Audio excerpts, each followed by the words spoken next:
Don't move. Give me all your money. You're robbing the wrong dude, Sandy. Give me all your money.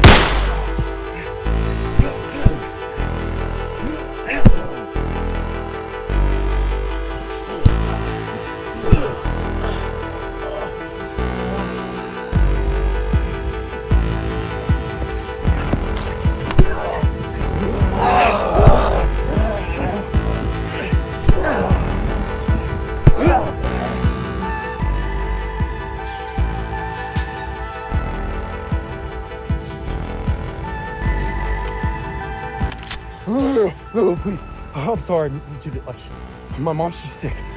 All right, I needed the money, and I didn't know what else to do. I'm sorry. Please, I'm so sorry. I didn't mean anything by it. Jesus, please. Where the hell did you learn to rob somebody? Get up.